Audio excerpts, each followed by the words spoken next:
On January 20th, 2022, speedrunner Burger40 was attempting some Portal 2 runs. He's on the level Wake Up, which is one of the cutscene levels in the first chapter, and he's attempting a trick called Bets Writer, which normally involves standing on top of this incinerator door and doing a precise lineup with a clipboard. The details of this trick don't really matter though, because Burger40 doesn't even get a chance to attempt it, as he inexplicably falls through the top of the incinerator. Just to be clear, this isn't part of the setup. There should be no way to enter this incinerator without the door opening at the end of the cutscene. And the door didn't open at all here. The gate is still visually there, but the player just falls through, as if it never even existed. It makes no sense whatsoever. Now in this instance, breaking into the incinerator doesn't actually save a huge amount of time. The loading zone that ends this level doesn't appear until the moment before the door opens, so it only saves a couple of seconds. But regardless of that, being able to completely pass through solid objects would be a huge glitch that would definitely be applicable in other parts of the speedrun, so the whole community was trying to put their brains together to see if there was any way to replicate this. Surprisingly, this exact glitch had allegedly occurred to other runners long before this, but it was only shared through spoken word, sort of like a Portal 2 folktale, so this was the first time the glitch had actually occurred on video. And using this video, it only took an hour of investigation for Kurzyhow, one of the brightest minds in the Portal 2 community, to find out how to replicate this. And the secret was shockingly simple. All it took was a loading screen. Well, a lot of loading screens. 101 loading screens to be exact. Because for some reason, on the 101st load of the game, the collision for this incinerator door just doesn't load in. The weird thing is that while this seemingly only affected this one object in this one level, the loading screens could be anywhere in the game. Any level transition, any quick save and quick load, or even any challenge mode reset.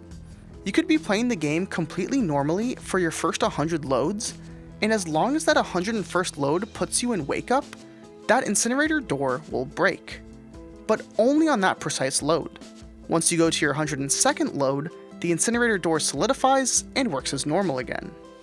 So we knew how to reproduce the bug, but we still had no idea how it actually worked. From everything we could see within the game, the object was still loaded in and had the proper hitbox. It just wasn't solid. What followed within the Portal 2 speedrunning community was a lengthy discussion on the legality of this 101st load glitch, but it was eventually banned for the main category, because it would require a pre-run setup to perform. After that, this anomaly that could have been a game-breaking glitch became forgotten, as just one of the many weird quirks of the Source engine. Except, this glitch didn't want to be forgotten, as it sneakily reared its way into other levels, like phasing through a door in the second chamber of the game, and completely falling through the floor in the first level. Both of these happened completely randomly, and were unreplicable upon reloading a save, so it seemed like the same 101st load glitch that affected the Wake Up incinerator. After a couple months, and a fair handful of incorrect theories, Tasser Mlug was able to deduce why this glitch occurs. It has to do with some very nitty-gritty details on how entities are handled within the game's code. Every time you load a level, the game has to load a ton of entities. These range from things like cubes and decals, to things you can't even see, like invisible triggers and light sources. Basically, most things in the game that aren't plain walls are entities. Entities are stored in slots, which are basically just identifier numbers. When an entity is loaded in, it populates the lowest possible slot number that is empty, and when you first load a level, all of the entities are loaded in the same order. For example, this cube in Portal Carousel is in slot number 47, and it will always be in slot number 47 when you first load the level. Additionally, each slot is assigned a serial number. This part is a little more complicated, but to simplify this, just think of the serial number as something like a memory value for an entity. This serial number can be any number between 0 and 32,767. While entities typically occupy the same slot, the same cannot be said about slots in serial numbers. This is because every time an entity is removed, the serial number associated with that entity's slot is incremented, usually by 1, so the game can know if it's trying to reference an entity that no longer exists. This means that at a given time, a serial number can technically be any value in this range. The only exception to that is on game restart, as the first time a slot is loaded, it will always have the same starting serial number. Back to our cube example, slot number 47 always starts at serial number 32,476. Now normally, we shouldn't really care about what slot or serial number our cube is loaded into, but it turns out there's a very weird side effect with one specific serial number. When an entity is loaded into a slot that has serial number 16,384, the entity is treated as a static prop which has no collision, regardless of what that entity should actually be. There really isn't a good explanation why this occurs. It's likely some oddly specific edge case, or just a flat-out error in the code. And conveniently for us, we can change a slot's serial number by deleting that entity. Specifically, during a loading screen, all of the current entities are deleted and reloaded in, incrementing each active slot's serial number. So basically, the reason why this oddity occurred consistently on the 101st load is because the left side of this incinerator door is an entity, and it loads in on slot 38 with a default serial number of 16,284. After 100 entities are removed from slot 38, it will now point to serial number 16,384, which triggers this glitch and makes the entity non-solid. This glitch was named Entity Handle Misinterpretation, or EHM for short. There are some other restrictions on what kind of entities this glitch can be applied to, but for the most part, EHM allowed us to make any entity in the game non-solid, given a ridiculous amount of loading screens. Like I said previously, this glitch was banned from the main category, but that wouldn't stop runners and glitch hunters from finding some incredibly creative routes with it. Notably, Kurziao found an insane Finale 4 skip. As a refresher, Finale 4 is the last level of the game where you fight Wheatley. Kurziao theorized that you could use EHM on the movable wall between the main chamber and the stalemate resolution room, because if you got into this room early, you could skip the entire boss fight. This is theoretically possible. The only problem is that this wall's initial serial number is 23,113, meaning that for it to get to the EHM value, we'd have to unload it 26,039 times. Kurziao's genius solution to set up that slot correctly was to create an incredibly particular custom map using the in-game map editor. This custom map used just the right amount of entities such that this funnel spawned in the same slot as the wall in Finale 4, and then used this laser contraption linked to a button to despawn and respawn the funnel as fast as possible. If you stayed on this button in this custom level for precisely 8 hours, 40 minutes, and 43 seconds to despawn the funnel over 25,000 times, the serial number would now line up just right for EHM, so when you load into Finale 4, this wall would now be intangible and you can shoot right through. Once the portal surface on the main chamber is available, you can portal through and skip the final boss fight. This is incredibly cool, but obviously, using 8 hours to save 2 minutes is not the best speedrun strat.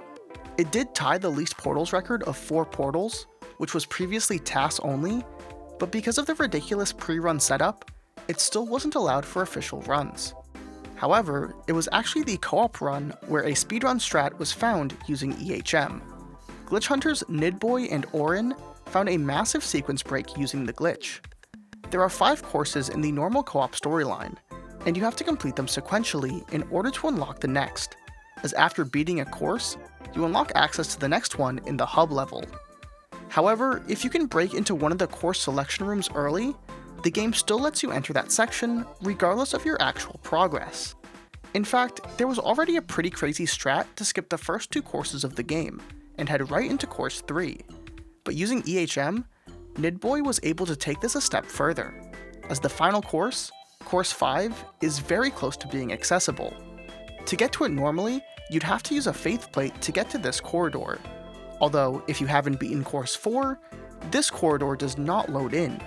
It's not too hard to use some other glitches to get above the hub level, but try to skip into Course 5 and a giant wall stops you from dropping back in.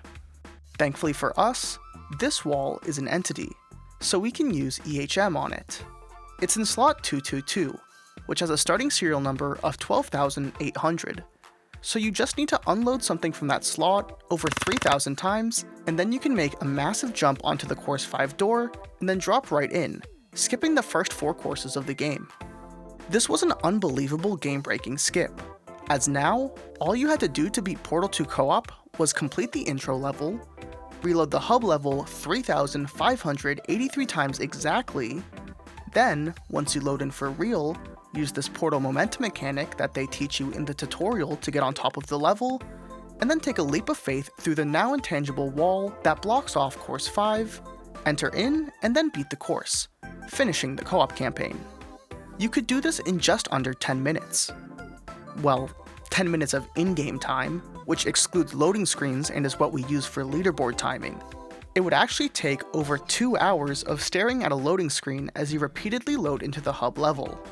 Co-op rules are different from single player, so this skip was theoretically allowed, but because of the magnitude of the skip, and because of how ridiculous the setup was, the EHM Course 5 skip was relegated to its own speedrun category, and as a result, became a bit of an obscure skip. That was the story for most applications of EHM. Super intriguing, but just incredibly absurd to actually pull off, so most of the skips that used it were relegated to more niche categories. But that would change in late 2024. Oryn made a subtle observation about entities that allowed for a new way to manipulate slots and serial numbers, without using loading screens. It's an extremely subtle detail, but when an object goes through a portal, it creates a new entity, called a shadow clone. This entity is invisible to the player and is just used for portal travel, so once the player exits the portal bubble, that entity is deleted. This means that the player can easily create and delete an entity at will, just by walking through a portal. And as we know, this deletion will increment the serial number for whatever slot that shadow clone loads into.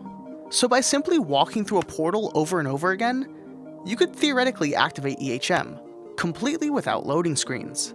This makes the glitch valid for the main category, no save load abuse.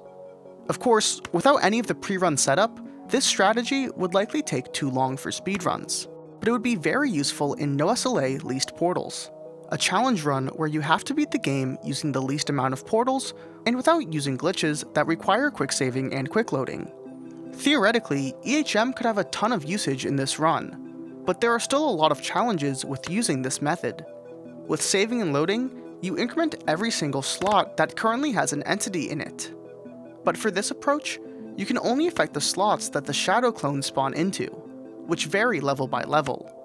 For example, if you wanted to activate EHM on slot 28, you would need to find a section of a level where slot 28 was both empty and one of the lowest possible empty slots to ensure the shadow clone entity spawns in that slot. On top of this, you'd have to account for the natural loading screens between these levels that still increment the serial number. So you'll have to manipulate the slot accordingly, leaving space for all the additional loading screens. This means that any extra loading screen you would see, usually by making a mistake and dying, or loading a quick save, would increment your serial number and make your EHM manipulation efforts all for naught. This makes this setup incredibly unreasonable for a human to perform. Thankfully, no SLA leased portals is usually a segmented or tool-assisted showcase run, so we don't need to worry about making mistakes.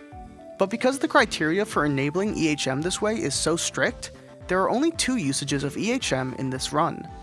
In the level Cave Johnson, you should be able to land a precise portal shot right at the end of the level next to the elevator, but there's actually an invisible wall stopping you from shooting or walking through here. You'd have to go through the level normally to unload this wall, but since it's an entity, we can use EHM on it. The invisible wall is in slot 10, but if we go back to the second level of the game, Portal Carousel, slot 10 is initially occupied by a logic auto entity, which gets deleted after we enter the level, freeing up the slot for our shadow clone when we go through this portal. Slot 10 starts at serial number 346, so you'll need to increment it over 15,000 times. Oh, and don't worry, you don't have to repeatedly go through the portal and back. Cubes also create a shadow clone when in a portal, so you can just do this to quickly spawn and despawn the entity. The task stays here for precisely 4 hours, 26 minutes, and 27 seconds, which sets up everything perfectly such that after completing 36 other chambers, when you enter Cave Johnson, the invisible wall in slot 10 loads in with the serial number 16,384, activating EHM, so we can portal over and walk right through to the elevator. This skips basically all of the level and saves one portal. The other application is in the level 3 gels. To get to the ending section, you have to shoot a portal through a grate in the middle of the level. Of course, this grate is an entity, which occupies slot 175, which happens to be one of the lowest empty slots in the level column blocker. But since we don't use any portals in this level, we can actually use a laser cube to spawn in an entity, as redirecting a laser creates a number of new laser entities, and moving the cube away from the laser deletes these entities. You'll have to redirect this laser for 2 hours, 32 minutes, and 19 seconds, and then after completing 19 other levels, the grate in 3 gels will be EHM'd out of existence, allowing the player to pass through it. But that's not actually the end of this route, because just getting into this last room isn't enough. You actually have to get up to this room without portals, which involves doing this completely insane strafe bouncing all the way from the bottom of the level through the grate, which is barely possible without TAS. And all of this saves a single portal. Currently, those are the only 2 applications of EHM in Noah Select categories. We spend nearly 7 hours holding cubes to save just 2 portal shots. I'll also mention that the previously shown Finale 4 skip is possible without a custom map or saving and loading, and it can be done with this cube in the level Polarity, with a massive 4 hours, 56 minutes, and 19 seconds of time spent manipulating the serial number. Thankfully though, there's a faster skip called Occupoinkle that uses the same amount of portals. Outside of what I've shown you today, there are some other applications of EHM for leased portals in co-op and inbounds SLA. But EHM doesn't have any current applications in speedruns because of the super long setup time. But it's still one of the most loved and broken glitches in Portal 2. So if you're ever wondering how these crazy glitches are found, the answer, sometimes, is that it's just a complete accident. Thanks for watching.